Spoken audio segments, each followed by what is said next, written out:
day I was diagnosed with breast cancer, I crumpled at being told. All I could think about was my children, who were 7 and 11 at the time. My husband and I walked out of the hospital and sat in the car. He turned to me and asked me, "What would you like to do?" "Go for a walk," I said. We drove to Duffstones Reservoir. As we walked together, I took a deep breath and decided I wasn't going to let this get to me, and I would do all I could do to fight it. Calling out digits as they set up the machines. I was on suite 8, and there was usually a sign hanging there saying 30 minutes late.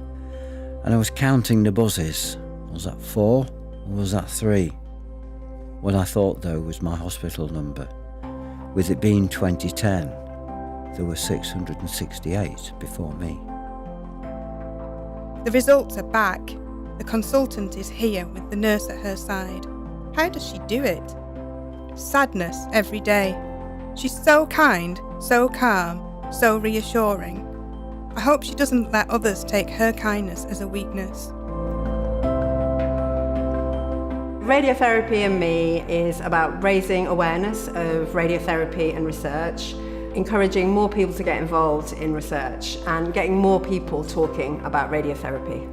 As a researcher, the aim of my work is to try and help people with cancer, and obviously I talk to lots of people in clinic, but it's a very pressured setting, and so having a chance to chat to people, get ideas, find out what's really important to them, and so we can make sure our research is based on things that really matter.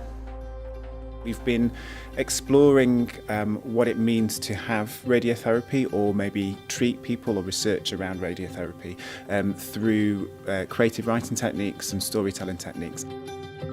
Libraries are at the heart of the community, and we know that we can provide a welcoming space for people to come and talk freely about these sort of issues as well, and getting away from the clinical side and people actually telling their stories to one another. This is what I've experienced, these are the side effects I had.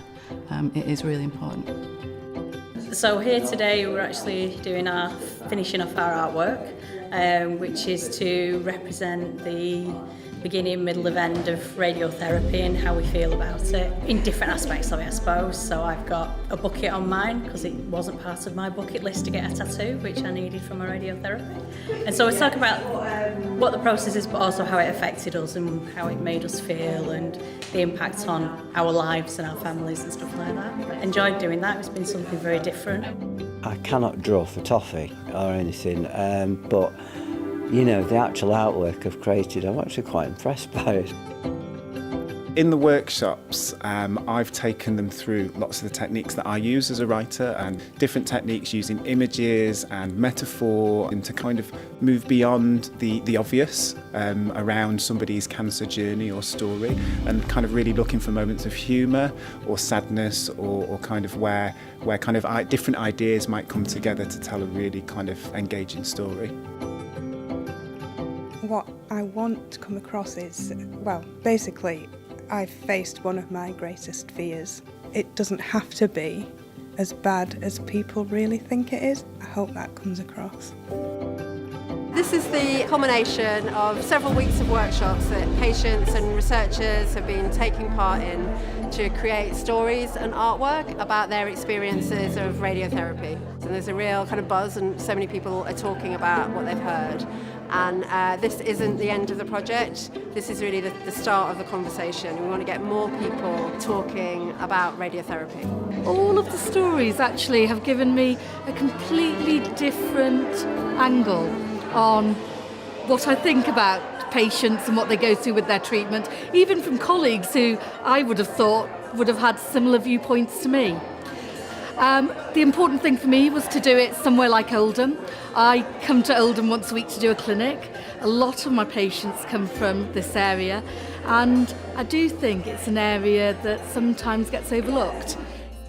Seeing the transformative kind of effect this project's had, even just in 2 months on these people, has just been phenomenal. It's really kind of cemented my belief that storytelling can be a really powerful tool for improving health and well-being. I hope they have an effect on people, not just people who have cancer, but people who are looking after people with cancer, because it's hard to talk about at the time. You're very protective of yourself and the people around you, and you don't want to burden them with how you're feeling.